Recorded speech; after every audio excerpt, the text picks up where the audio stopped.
Hello students, a very good evening. Welcome to another one video tutorial of object-oriented programming. আৰু আজিৰ object-oriented programming classত আমি আৰু এটা feature বা তুমি ক'ব পাৰা এটা propertiesৰ বিষয়ে আমি discuss কৰিম, that is called function with returning object. Function with returning object. So এই কনসেপ্টটো তোমালোকে যদি বুজিব বিচাৰি আছা মানে উজুকে তেতিয়া হলে তোমালোকৰ কাৰণে ফাৰ্স্ট ইয়াৰৰ যদি তোমালোকৰ কনসেপ্টটো ক্লিয়াৰ আছে দ্যাট ইজ আমাৰ ফাংশন চ্যাপ্টাৰৰ ফাৰ্স্ট ইয়াৰত আমি ফাংশনৰ বিষয়ে বহুত ডিসকাস কৰিছিলো যদি তোমালোকৰ মনত আছে আমি ডিসকাস কৰিছিলো function with return type, function with parameter, function with say parameter and return type, মানে function with argument and with return type, function with no argument but with return type, তেনেকৈ আমি 4টা নে 5টা program আমি কৰিছিলো so ইয়াত আমাৰ হে কনসেপ্টটো লাগিব that is function with argument and with return type যদি হে কনসেপ্টটো তোমালোকৰ ক্লিয়াৰ আছে ভাল দৰে আৰু লগতে আমাৰ ফাৰ্স্ট ক্লাছত মানে এটু উইকৰ ফাৰ্স্ট ক্লাছত যে আমি পাস বাই ভ্যালু প্ৰগ্ৰামটো কৰিছিলো টাইমৰ হে টাইমৰ প্ৰগ্ৰামটো যদি তোমালোকে ভাল দৰে বুজি পাইছিলা তেতিয়া হলে আজিৰ এই প্ৰগ্ৰামটো বুজিবলৈ আৰু সহজ হ'ব সো নট টু वरी মই এতে কি কৰিম আমাৰ ফাৰ্স্ট ইয়াৰৰ থিকা যেহেতু আমাৰ হে কনসেপ্টটো ক্লিয়াৰ হ'ব লাগিব function with argument and with return type হে কনসেপ্টটো মই অলপ থুলমুলকে এবাৰ মানে short ke bujai dinge okay so let's start function with argument and with return type so hetu concept ot amar ki hoisile amar ami fact boli program eta mana function eta banaisilo yat moi fact nolaw moi say sum of two numbers or more program to korim using function with argument and with return type so yat example mo lolusuge int আমাৰ এটা ফাংশনৰ নাম লৈ লৈছো সে sum আৰু তাত মোৰ দুটা প্যাৰামিটাৰ লম সে int a and int b so ইয়াৰ বিষয়ে মই একো ডিটেইলছ কে নকওঁ কাৰণ এটো তোমালোকে জানিব লাগে যে ফাংশন উইথ ৰিটাৰ্ন টাইপ কলে আমাৰ ডেটা টাইপটো আমি int লবই লাগিব ঠিক আছে আৰু লগতে যেতিয়া প্যাৰামিটাৰ ডিক্লেয়াৰ কৰো আমি variable normal variable int a, b এনেকে লিখিলে নহম আমি প্ৰতিটো প্যাৰামিটাৰ মানে প্ৰতিটো ভেৰিয়েবলৰ কাৰণে আমি ডেটা টাইপ লিখিবই লাগিব ঠিক আছে সো ইয়াৰ ভিতৰত এতিয়া মোৰ কি হ'ব মই আৰু এটা ভেৰিয়েবল লম সে s আৰু s ত মই a যেটো ভ্যালু পাব আৰু b এ যেটো ভ্যালু পাব হে দুটা ভ্যালু মই এড কৰি দিম ওকে নাও ইয়াৰ আগতে মই এটা বস্তু বুজাই দিও যে আমি int যেতিয়া মেইন ল আমি লাষ্টত প্ৰগ্ৰামটো এন্ড কৰিব কাৰণে এটা স্টেটমেন্ট লিখো কি স্টেটমেন্টটো কি হসলেগে আমাৰ স্টেটমেন্টটো আসলেগে ৰিটাৰ্ন 0 এই স্টেটমেন্টটো আমি লিখো এতিয়া এই স্টেটমেন্টৰ মানেটো কি যদিও মই কৈছো আৰু এবাৰ কৈ দিছোগে যে int main লিখিলে আমাৰ মেইন ফাংশনত আমি কিবা এটা ভ্যালু দিব লাগিব কিবা এটা ভ্যালু আমি ৰিটাৰ্ন কৰিব লাগিব তেতিয়াহে আমাৰ মেইন ফাংশনে মানে প্ৰগ্ৰামটো এন্ড হৈছে বুলি গম পাব নাও ৰিটাৰ্ন স্টেটমেন্ট আমি লাষ্টত কি লিখো কাৰণ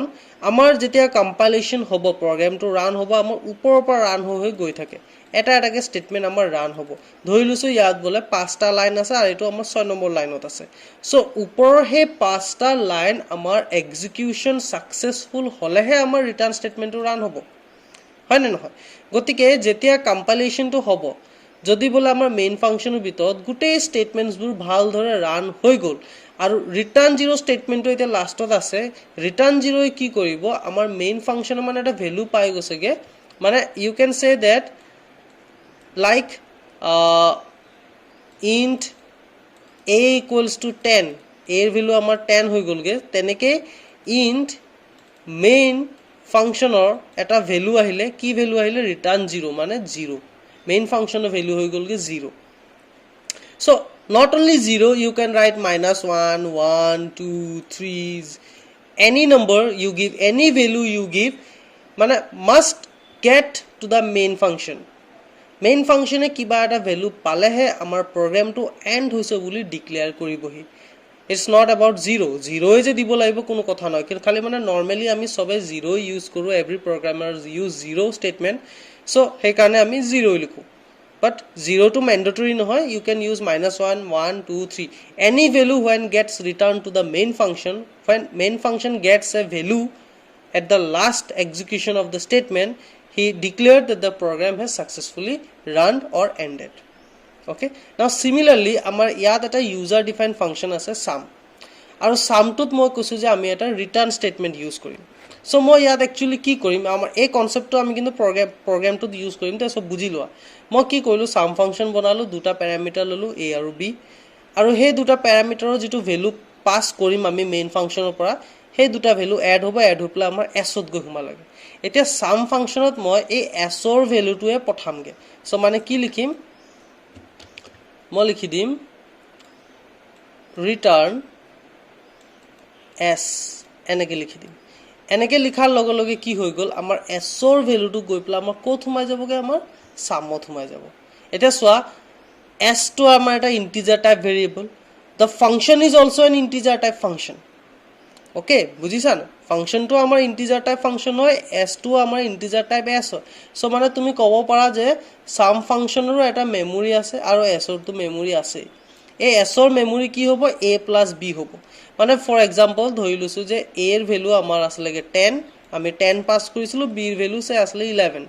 so total আমাৰ a + b কিমান হ'ব 21 s ৰ ভ্যালু হৈ গল 21 so return লিখাৰ লগে লগে এই s ৰ ভ্যালু হৈ গল 21 return লিখাৰ লগে লগে কত return হৈছে আমাৰ sum functionলৈ return হৈছে মানে sum functionৰ ভ্যালু তুমি কব পাৰা 21 হয় বুলি okay এনেকে ক্লোজ কৰি দিম লাষ্টত ব্ৰ্যাকেটটো now এই প্ৰগ্ৰামটো আমি ৰান কেনেকৈ কৰিম so as usual আমি এতে কি কৰিব লাগিব আমি মেইন ফাংশনৰ আন্ডাৰত এই ফাংশনটো কল কৰিম so আমি কি কৰিম এবাৰ আমি int main লম you can take void main also if you want আমি int main লম int main ৰ ভিতৰত মই এতে দুটা ভেৰিয়েবল ডিক্লেয়াৰ কৰিম সে x 10 আৰু b ৰ ভ্যালু লৈ লৈছো সে 11 মই ইয়াৰ ভ্যালু খিনি ইয়াত ধৰি লৈছো তাৰ পিছত x ৰ ভ্যালু 10 হৈ গল b ৰ ভ্যালু 11 হৈ গল মই এতে কি কৰিম sum ফাংশনটো মই কল কৰি দিম আৰু sum ফাংশনটো কল কৰি ফাংশন টুলে এজ এ parameter মানে parameter লৈ এজ এ আর্গুমেন্ট মই x ৰ ভ্যালু পঠাম আৰু b ৰ ভ্যালু পঠাম x ৰ ভ্যালু মই পঠাই দিম a লে মানে প্ৰথমে মই লিখিব লাগিব x তাৰ পিছত আমি লিখিব লাগিব সৰি ইয়াত y লব লাগিব সৰি ইয়াত y লবা y ভ্যালু আমি পঠাই দিম কালে b লে পঠাই দিমগে ঠিক আছে তাৰ পিছত কিমান হ'ব মানে 10 পাস হ'বগে a লে 11 পাস হ'বগে b লে তাৰ পিছত এড হল আৰু ৰিটাৰ্ন আহিলে ৰিটাৰ্ন স্টেটমেন্টটো যেতি আমি কইলো মানে সামৰ যেটো মানে ভ্যালু পাইছে মানে 21 যেটো ভ্যালু পাইছে একচুয়ালি এই ভ্যালুটো গৈ পেলাই যত ফাংশনটোক আমি কল কৰিছিলো তালে আহিলেগে ওকে মানে ইয়াত তোমাৰ 21 টো আহি হুমাই আছেগে সো এতিয়া মই ইয়াত ডিসপ্লে কৰাব লাগে সো ডিসপ্লে কৰাৰ আগতে মই কি কৰিম মই আৰু এটা ভেৰিয়েবল লম সে add আৰু এই সামৰ যেটো ভ্যালু আছে হেতু মই add লৈ পঠাই দিম মানে ইকুৱেল টু add বুলি এনেকে লিখি দিম মানে ultimately this 21 is now at add variable সামত তো 21 টো আছে লগতে add তো আছে আৰু এতিয়া ডিসপ্লে কৰোতে মই এনেকে লিখিম cout sum is cascading কৰি add এনেকে তো আমাক আউটপুট দেখাই দিব ইয়াত কিমান 21 আৰু লাষ্টত এই মেইন ফাংশনটো এন্ড কৰি দিবা ৰিজাল্টটো চাবৰ কাৰণে get ফাংশন আৰু এন্ড কৰিব কাৰণে return 0 ওকে ডক্টৰ হেণ্ডৰাইটিং হৈ গৈছেগে ইয়াৰ ওকে সো নাও এই কনসেপ্টটো আমি ইউজ কৰিম আমাৰ আজিৰ টপিকটো বুজিবৰ কাৰণে নাও এট দা ফাৰ্স্ট ক্লাস আমি শিকিছিলো পাস বাই ভ্যালু যত আমি প্ৰগ্ৰাম এটা কৰিছিলো ইউজিং টাইম আমি দুটা টাইম এন্টাৰ কৰাও আৰু হে দুটা টাইম আমাৰ এড হৈ পেলাই আমাৰ আউট কৰি দেখাইছিলে আমি তাত মেইন কনসেপ্টটো আছিল যে আমি কেনেকে এজ এ প্যাৰামিটাৰ আমি অবজেক্ট লব পাৰি আৰু অবজেক্টৰ মাধ্যমত আৰু এটা অবজেক্টলৈ আমি কেনেকে ভ্যালু পাস কৰিব পাৰি মই প্ৰগ্ৰামটো অলৰেডি ওপেন কৰি থৈ দিছো তোমালোকে চাব পাৰিবা ইয়াত মই কি কৰিছিলো আমাৰ যেটো এড টাইম ফাংশন আছিল এড টাইম ফাংশনটোত এজ এ প্যাৰামিটাৰ আমাৰ t1 আছিল আৰু t2 আছিল এই t1 আৰু t2 এ ভ্যালু পাইছিলে আমাৰ অবজেক্ট 1 ৰ পৰা আৰু অবজেক্ট 2 ৰ পৰা অবজেক্ট 1 হত মই এন্টাৰ ফাংচন যেতিয়া ৰান কৰিছো আমাৰ অবজেক্ট 1 হত আমাৰ কেটা অবজেক্ট বনি আছে কাইন্ডলি এবাৰ চাইলো আমাৰ কি অবজেক্ট আছে আমাৰ t1 আছে t2 আছে অবজেক্ট 1 আছে অবজেক্ট 2 আছে আৰু অবজেক্ট 3 বুলিও এটা আছেগে এতিয়া অবজেক্ট প্ৰতিটো অবজেক্টৰ আন্ডাৰত h m আৰু s আছিল ইয়াতো আমাৰ আছেগে h m আৰু s সিমিলাৰলি ইয়াতো আছেগে আমাৰ h m আৰু s ইয়াতো আছেগে আমাৰ h m and s and similarly here also h m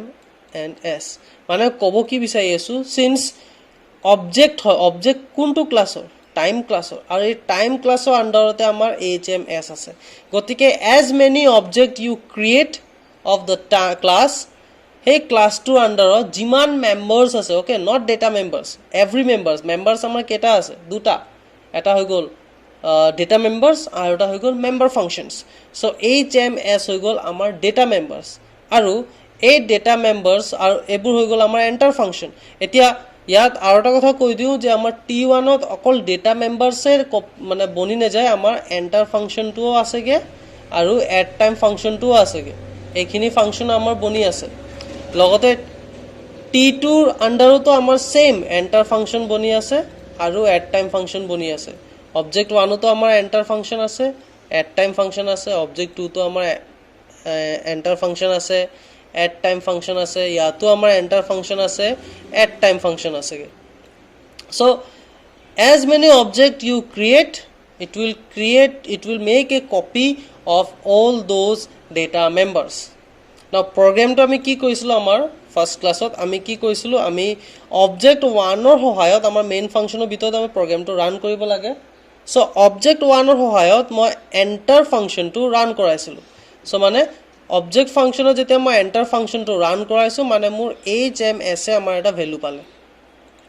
okay hms ত আমি ভ্যালু এন্টাৰ কৰালো তেনেকে object 2 ৰ সহায়ত যেতিয়া enter function টো ৰান হল মানে object 2 ৰ hms ত আমাৰ ভ্যালু হুমালে হল তাৰ পিছত মই কি কৰিছিলো object 3 সহায়ত মই add time function টো ৰান কৰিছিলো so object 3 সহায়ত মই hms ত ভ্যালু একো ইনপুট কৰা নাই মই কি কৰিছিলো মই add time function টো ৰান কৰাইছিলো আৰু এই add time functionত as a parameter মই লিখি দিছিলো object 1 আৰু object 2 হলে তো এই object 1 আৰু object 2 লিখাৰ লগে লগে মানে কি হৈ গল এই hms object 1 আৰু hms ৰ ভ্যালু গৈ হুমালে মোৰ t1 ৰ hms ত আৰু object 2 ৰ ভ্যালু হুমালে মোৰ এই t2 ৰ hms ত হল তাৰ পিছত আমি কি কৰিছিলো আমাৰ এবোৰ আউট মানে এডিশন হৈ পলা আমাৰ ডিসপ্লে হৈ গৈছিল ৰাইট এটো আছিল আমাৰ সিম্পল এটা প্ৰগ্ৰাম সো আমি সেম এই প্ৰগ্ৰামটোৱে কৰিম বাট ইয়াত আমি এবাৰ কি কৰিব লাগিব আমি এবাৰ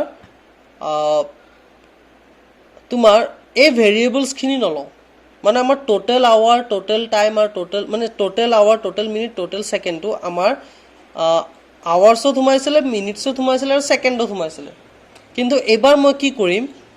মই এবাৰ t3 আৰু এটা অবজেক্ট বনাম সে t3 এই t3 অবজেক্ট বনোৱাৰ লগে লগে মানে মোৰ কি হৈ গল মোৰ ইয়াতো h আহিলে m আহিলে আৰু s আহিলে লগতে আমাৰ এই এন্টাৰ ফাংচন আৰু add time ফাংচনো বনি আছে এতিয়া এই t3h will hold the total value of t1h and t2h মানে t1h plus হয় আৰু t2h plus হয় যেটো ভ্যালু থাকিব হেতু আমাৰ t3 ৰ h ত গৈ হুমাব মানে আমাৰ অবজেক্টে লম আমি এবাৰ বেলেগকে একো ভেৰিয়েবল নলও total time total hour total minute টু উলাব কাৰণে আমি এবাৰ অবজেক্ট লম আৰু অবজেক্ট বনোৱাৰ লগে লগে আমাৰ মানে hms বুলি বেলেগকে বনি যাব হেই hms ত আমাৰ টোটাল আৱাৰ টোটাল মিনিট আৰু টোটাল সেকেন্ড টু হুমাব ওকে ইয়াৰ লকে মই এটো কৰি দিম তেতিয়া আমি আৰু আগবাঢ়ি যাম সো মই কি কলো মোৰ এবাৰ অবজেক্ট লাগিব টাইম t3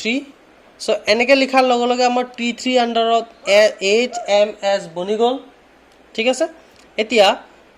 t1 ৰ s আৰু t2 ৰ s এড হৈছিল হয়নে সো এই t1 ৰ s আৰু t2 ৰ s এড হৈ পলে আমাৰ কোত হুমাব লাগে মই কি কলো কোত হুমাব লাগে আমাৰ t3 ৰ sত গৈ সোমাব লাগে সো এইফালে মই লিখিব লাগিব t3.s ঠিক তেনেকে আমাৰ t1.m আৰু t2.m প্লাস হৈছিলে লগতে ইয়াত আমি ইয়াৰ কোৱেশ্চনটো উলাইছিলো সেকেন্ড আমাৰ আগতে সেকেন্ড বুলি ভেৰিয়েবল আছিল কিন্তু এবাৰ আমাৰ সেকেন্ডটো টোটাল সেকেন্ডটো ক'ত সোমাই আছে t3s ত গৈ সোমাই আছে সো ইয়াতো আমি লিখিব লাগিব t3.s ঠিক তেনেকে এতিয়া মিনিটটো আমাৰ টোটাল মিনিট হ'বগে t3.m ত গৈ সোমাব লাগে আৰু সেকেন্ডৰ পৰা আমি ৰিমাইন্ডাৰটো উলাই লম সো t3.s t3.s ত আমাৰ টোটাল সেকেন্ড সোমাই আছে মডুলাস 60 যেটো ৰিমাইন্ডাৰ সেকেন্ড থাকিব হেতু গৈ আমাৰ আকৌ t3.s ত সোমাব আমি হে আগৰ কনসেপ্টটোৱে লৈ আছো জাস্ট ইনস্টেড অফ টেকিং নাও ভেৰিয়েবলস we have taken an object আৰু হে অবজেক্টতে আমাৰ গুটে ভ্যালুজবোৰ আমি এড কৰি কৰি সোমাই গৈ আছো সেম কনসেপ্ট ওকে সেম ইয়াত আমাৰ t3.h so t1 or h or t2 or h add hobo yat t3.m thakibo aru yat t3.m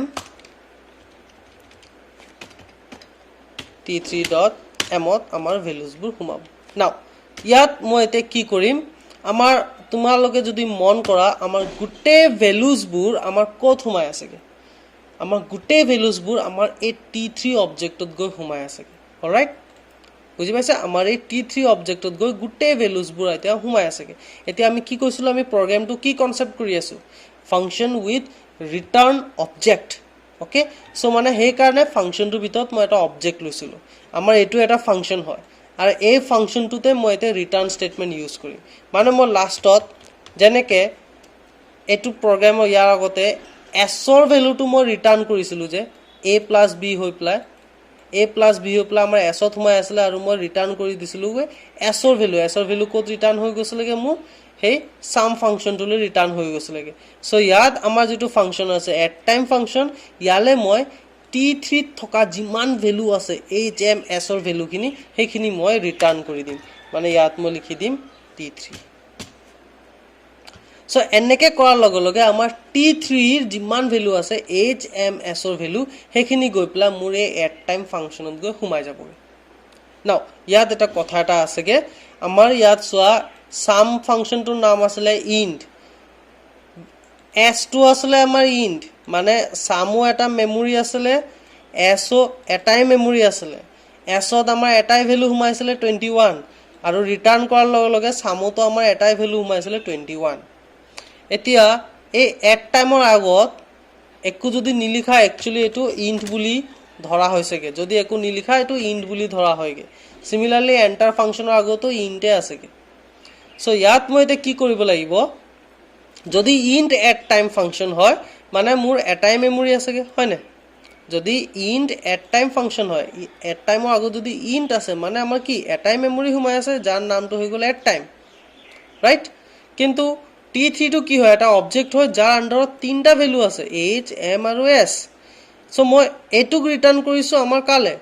ফাংচনটোলে এতিয়া ইয়াতটো আছে তিনটা ভ্যালু আৰু এট টাইমত আছে আমাৰ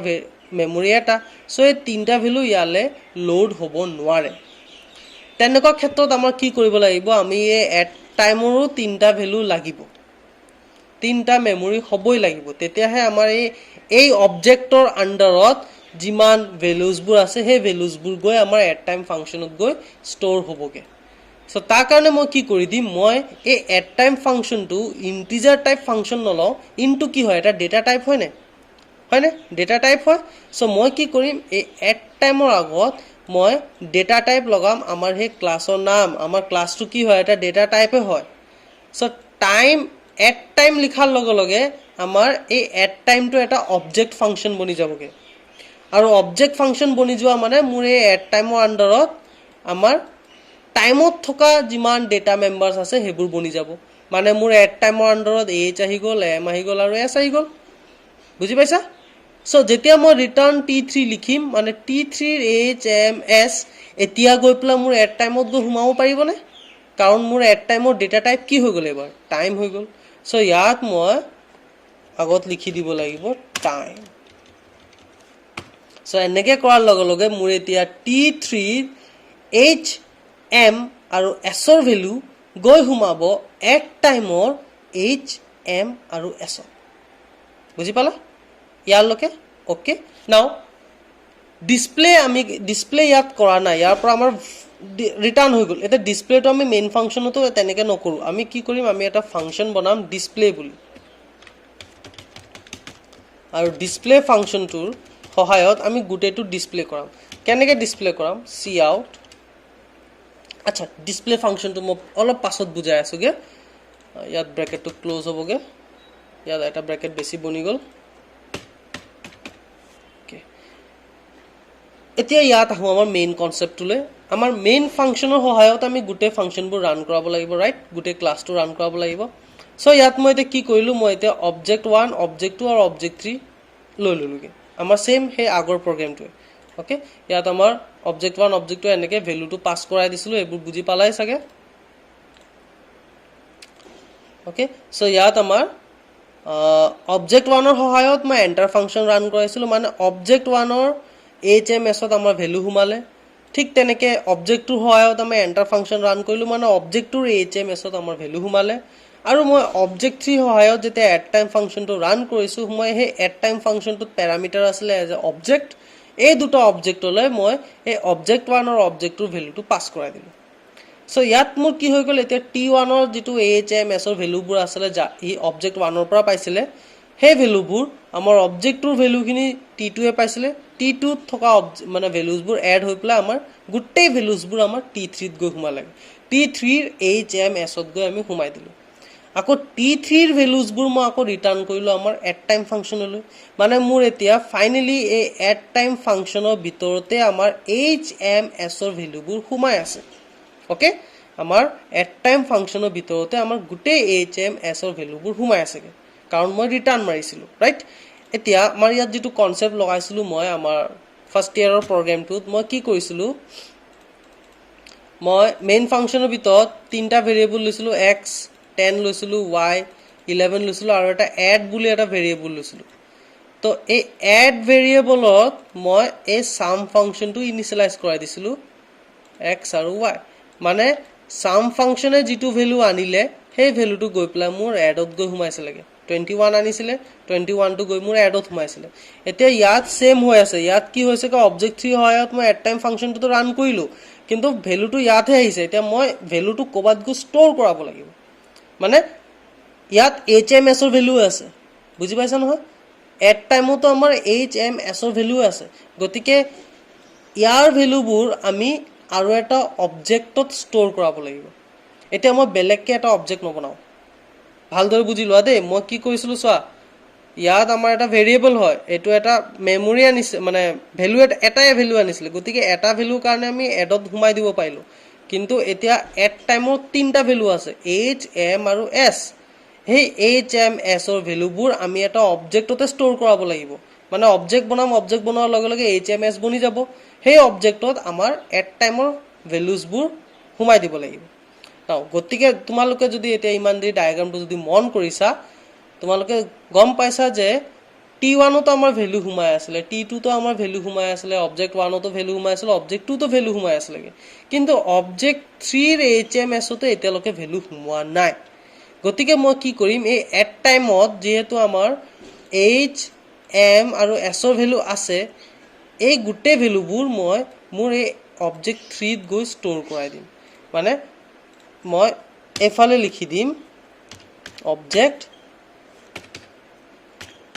3 এনেকে লিখাৰ লগে লগে কি হৈ গল মোৰ অবজেক্ট 3 HMS ত মোৰ এট টাইমৰ HMS ৰ ভ্যালুবোৰ হুমাই গল সো কিমান অবজেক্ট বনিছে কোৰ পৰা কেনেকৈ পাস হৈ গৈছে কি গতিকে ভালদৰে কনসেপ্টটো ক্লিয়াৰ কৰিবা ঠিক আছে মই আৰু এবাৰ প্ৰগ্ৰামটো যেতিয়া ৰান কৰিম তেতিয়া আকৌ বুজাই দিম এতিয়া ইয়ালৈকে বুজাই চোৱা এট টাইমৰ যিবোৰ HMS ৰ ভ্যালু আছিল হেখিনি গৈ মোৰ অবজেক্ট 3 ত গৈ ষ্টৰ হৈ গল এতিয়া ষ্টৰ হে হৈছে এতিয়া মই কি কৰিব লাগিব ভ্যালুবোৰ ডিসপ্লে কৰাব লাগিব গতিকে মই কি কৰিম এতিয়া ইয়াত ডিসপ্লে ফাংচন এটা বনাম ইয়াত মই total time equal to \n এনেকে এটা মেসেজ লিখিম documentation is very important remember তুমি program এটা কৰিছা এটা ইউজাৰৰ কাৰণে হে ইউজাৰৰ প্ৰগ্ৰামিঙৰ নলেজ একো নাথাকিব পাৰে হি অকল ইউজে কৰিব হে সফটওয়্যাৰটো বা হে এপ্লিকেশনটো গতিকে হে এপ্লিকেশন বা হে সফটওয়্যাৰটো ৰান কৰাৰ পাছত যদি আউটপুট প্ৰেজেন্টেশন ধুনিয়া নেদেখে তেতিয়া হলে হি obviously বেয়াই পাব গতিকে if you are a programmer you need to be make sure that your documentation is clear and easy so ইয়াত মই total time দেখাম তাৰ পিছত cout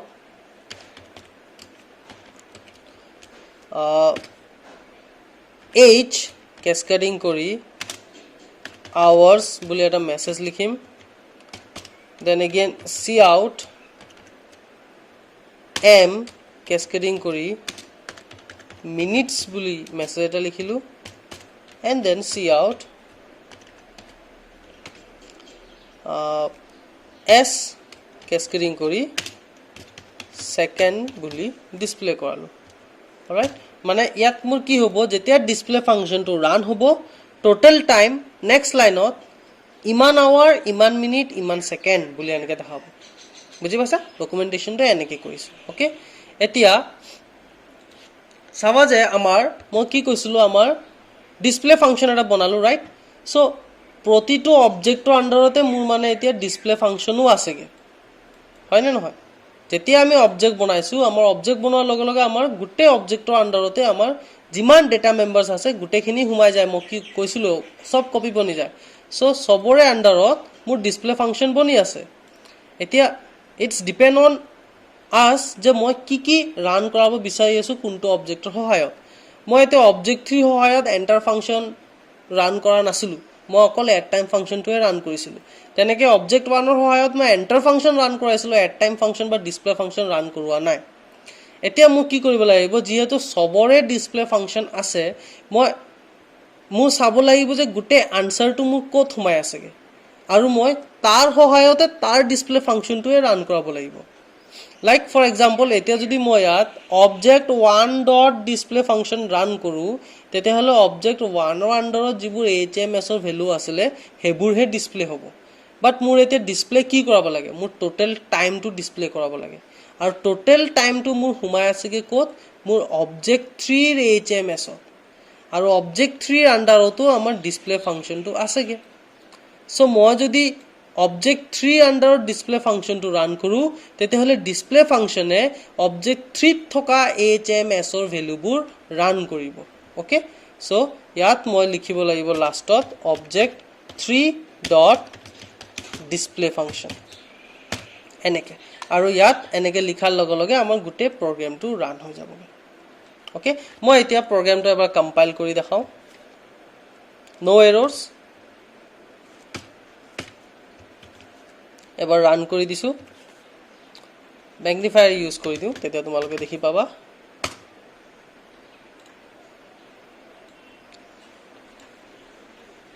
ওকে সো লাইন বাই লাইন মই বুজাই দিছো দে কি হৈছে কি নাই হোৱাগে ইয়াত চোৱা এন্টাৰ টাইম বুলি আমাৰ এতিয়া ডিসপ্লে আহিলে আৱাৰ্ছত আমি এন্টাৰ কৰাম এতিয়া চোৱা এন্টাৰ টাইমটো কেনেকৈ আহিলে মোৰ অবজেক্ট 1 ৰ কাৰণে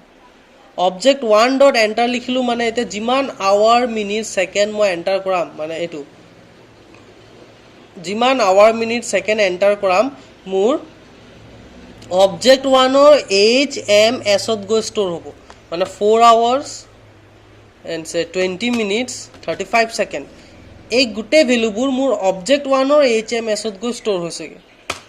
ঠিক তেনেকে এতিয়া যেতিয়া আকৌ এন্টাৰ টাইম আহিলে মোৰ এবাৰ অবজেক্ট 2 ৰ আন্ডাৰত এন্টাৰ ফাংশনটো ৰান হৈছে গতিকে মই যদি এবাৰ লিখো 5 আৱাৰ্স 45 মিনিট and 40 সেকেন্ড যদি লিখো তেতিয়া মোৰ এই ভ্যালুজবোৰ মোৰ অবজেক্ট 2 ৰ HMS ত গৈ হুমাব আৰু তাৰ পিছত মোৰ কি হ'ব সেই ভ্যালুজবোৰ মানে মোৰ অবজেক্ট 1 ৰ ভ্যালু আৰু অবজেক্ট 2 ৰ ভ্যালুবোৰ মোৰ পাস হৈ যাব কালে T1 আৰু T2 লে তাৰ পিছত T1 ৰ আৰু T2 ৰ ভ্যালুজবোৰ মানে যিকিটা ভ্যালু হি অবজেক্ট 1 আৰু অবজেক্ট 2 ৰ পৰা পাইছিলে সেই ভ্যালুবোৰ এড হৈ পেলাই মোৰ T3 অবজেক্টৰ HMS ত গৈ টোটাল কে হুমাই যাবগে T3 HMS ত মোৰ total hour total minute total second সোমাই গ'ল ইয়াৰ পিছত মই কি কৰিলো মই ৰিটাৰ্ণ কৰি দিলো মানে T3 ৰ HMS ৰ ভ্যালুজ বোৰ মই ৰিটাৰ্ণ কৰিলো আমাৰ এট টাইম ফাংচন